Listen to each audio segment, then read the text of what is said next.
Hi everyone. So this is the worksheet that you received on the histogram lesson. So let's go over it. It's going to be pretty brief, and you can see if you have the same answers. And if you don't, and you can't figure it out, then you can always talk to me after class.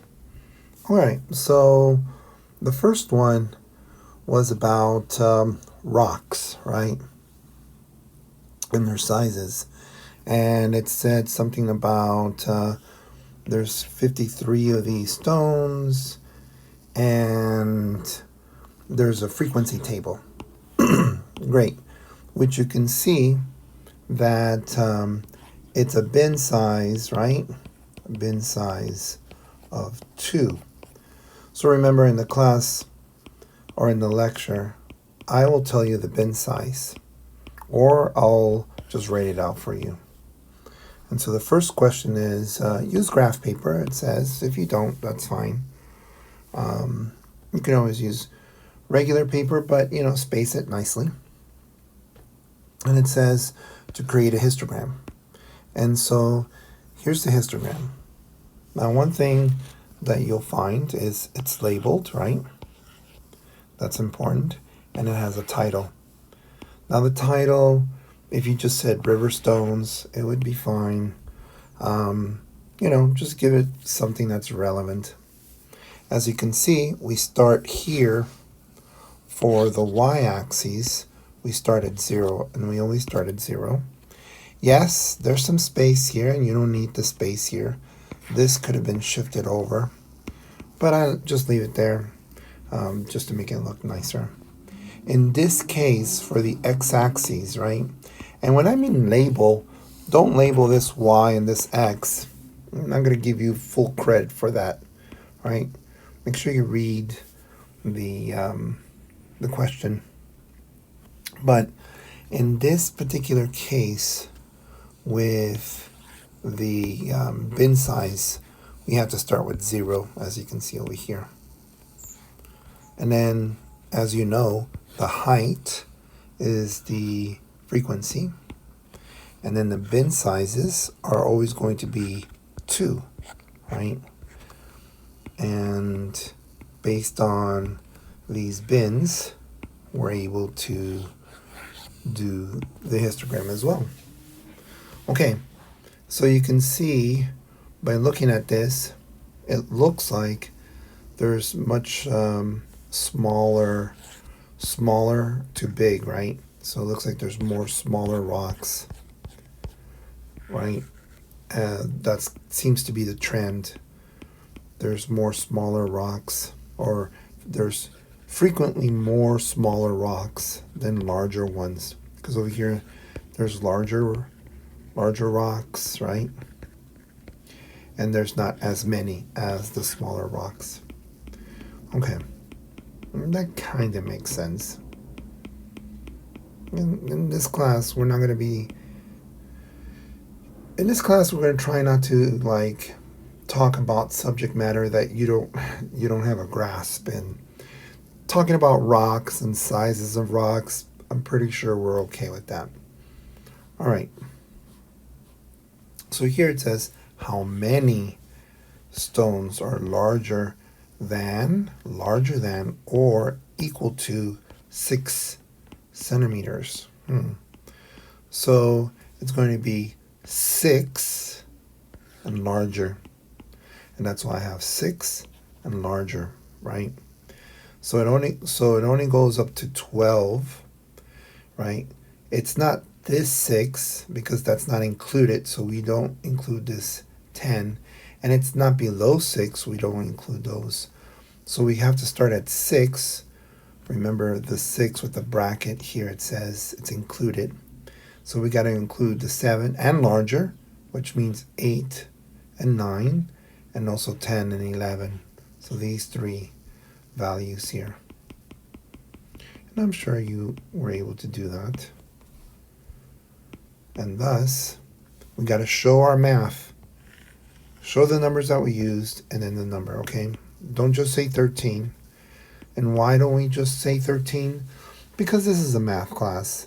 You got to show your work.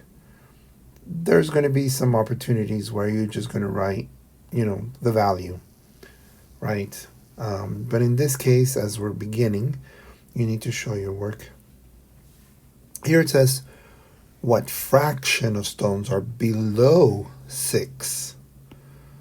So below 6, right? So below 6, meaning not including 6, but below 6 means starting over here, right? So we're going to need 10, 13, and 17 because this is below 6. And we're going to need those numbers here. And because it says what fraction means this is the total and this is the fraction of stones that we're going to take out of the whole. The whole is 100%, but we're going to take part of it. So we're going to take a fraction of that. So that's going to be 53. Total is 53, and 40 of them are going to be below 6. And then you do the math, and there you are. If you multiplied by 100 and gave a percent, I'm okay with that. Some teachers might not be.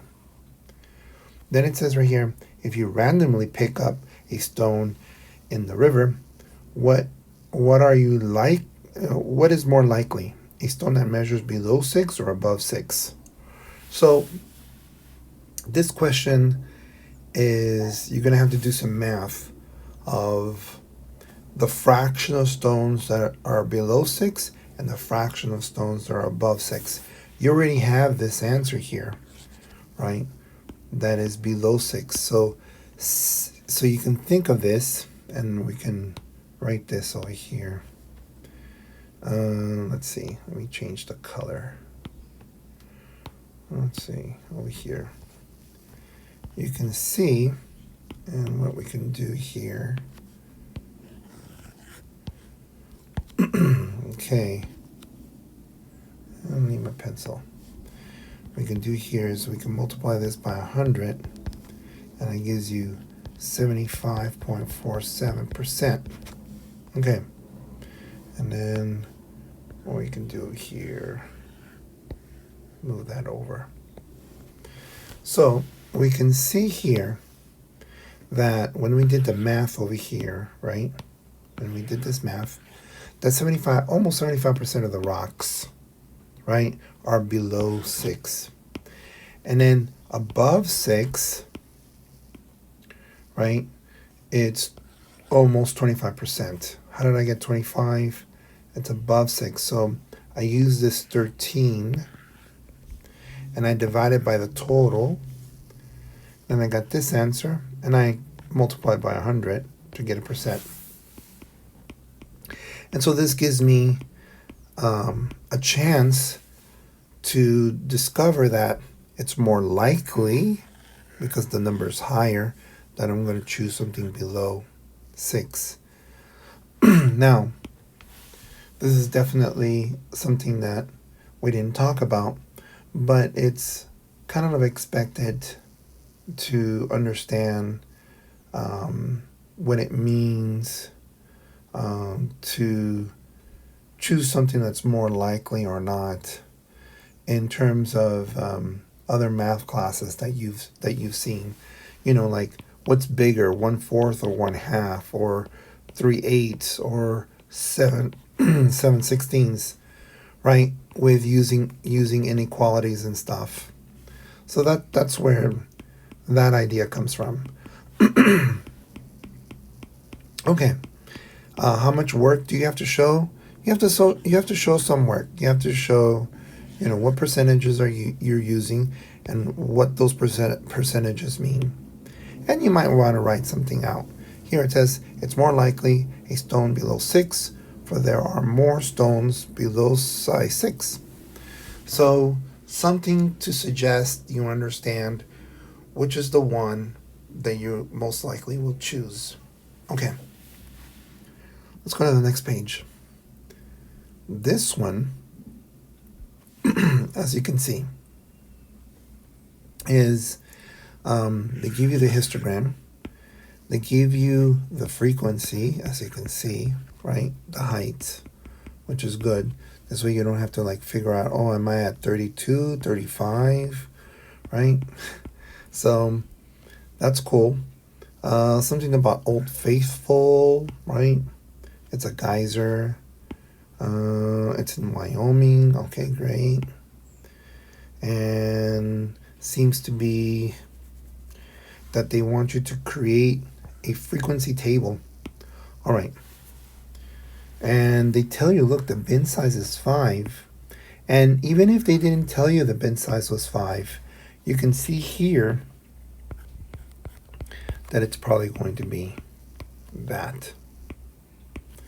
Right? This is 45 here, 50, 55, 60, 65, right? So the bin sizes are going to be 5. And as you can see, also, it starts here at 40, right? Now the frequency will always start at 0, so that's not a problem. But when we do the table, right, when we do the tables, here are the bins and here's the frequency. The frequency, these values that you see here, that's going to be here. That's not a problem. But the bins, right, they have to have a bracket and parentheses. And here, it starts at 40. So the first number is going to be 40, comma or a dash. And then where it's their bin sizes of 5. So 40 plus 5 is 45. And how high is it? 1. And why do we put it parentheses? Because you're not including 45 in this bin, but you will include it in the next bin. Okay. Now, in the end, though, we're not going to write, right here it's 95, right, bracket to 100, but we're not going to write 100, comma 105. Why?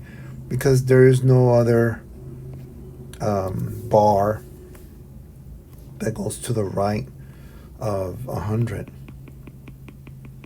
A couple of things to keep in mind when we're writing this, and I know most of you have the correct answer, or if you're having some issues, you might have seen the video.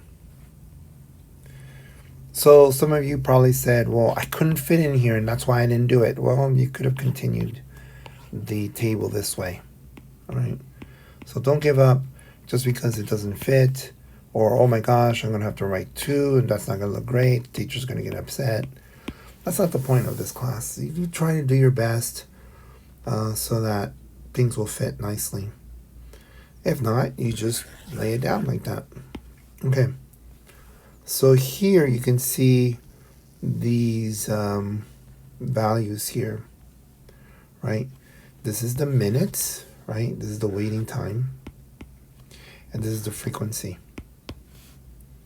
As you can see, we start at 40, and then we end at 45, not including 45, then 45, 50, but not including 50, which is the parentheses, and so forth. As you can see, it goes all the way down to 95 to 100, where we spoke already about why do we stop at 100. And then you have the frequencies. So as long as you have this table and these values, you're good. Okay, what's next? Approximately what % of eruptions have a waiting time below 70? It did not say 70 and below. 70 and below. It says below 70. So below 70 means not 70, but below. So, okay. So here is 70, right?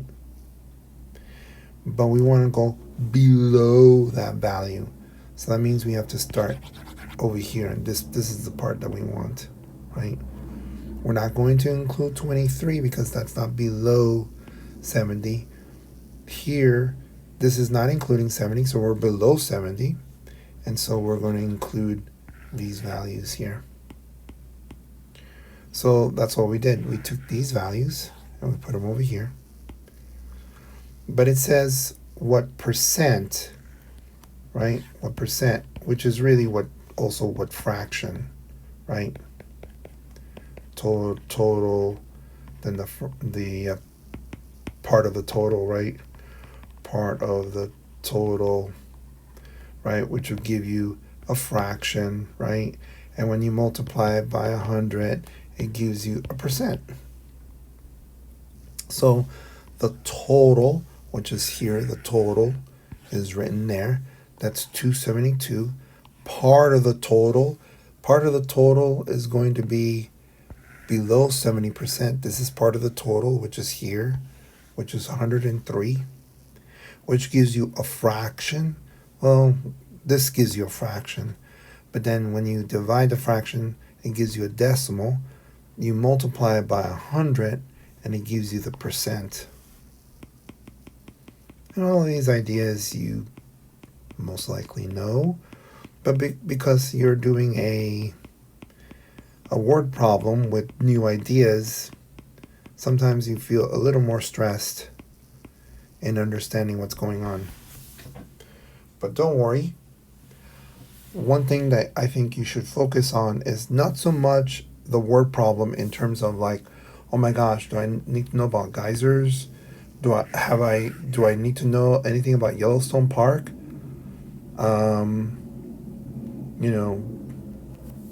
Just pieces of the problem that really you don't need to know. Now, if you're in your major, that's a different question. Okay, so that's different. All right, so I got a percent here, 37.87%. Can we assume the last value is 100 minutes? Can we assume that in our data set, right, this here, if we look at this, can we assume that this value here is 100? Well, if you think about it, right, this bin is 95 to 100, not including 100. So it's saying, can the last number in this bin be 100? No, it's not. It's not going to be 100. All right. Now, so let's answer this question. So the last bin is this, which is bracket 95, 100, parentheses. The number that are included are 95, 96, 97, 98, 99, but not 100. Thus 100 is not a value, right? And so this is more like the definition of the bin, right? And so now, if there was, and so we're done with that answer. If there was another part over here, right? And let's say it looks something like this. That's horrible. Here, let's I guess this color here, something like this. Let's pretend that there was another piece here, and this is 105, right? And the question was, is 100, no, or better yet, is the value of 100 in bin 100 to 105? You would say maybe, or I don't know.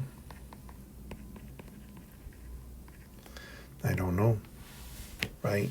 Is the value 100 in the bin? Maybe. I don't know. Right?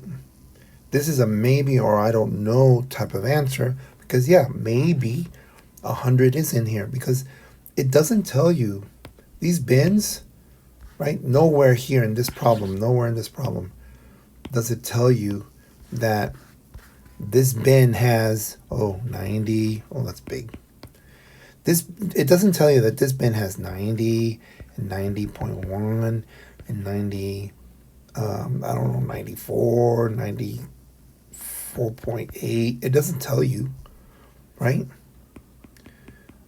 Now, so maybe something like, can we assume, or better yet, is it possible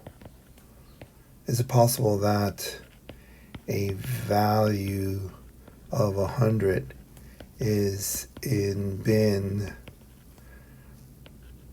100 to 105? And you would say, yes, it's possible, right? That's a different type of response and answer. Okay, hopefully that kind of, gives you an idea of what's going on. All right, let's see. Let's erase this. Can we erase this? Yes, we can. There we go.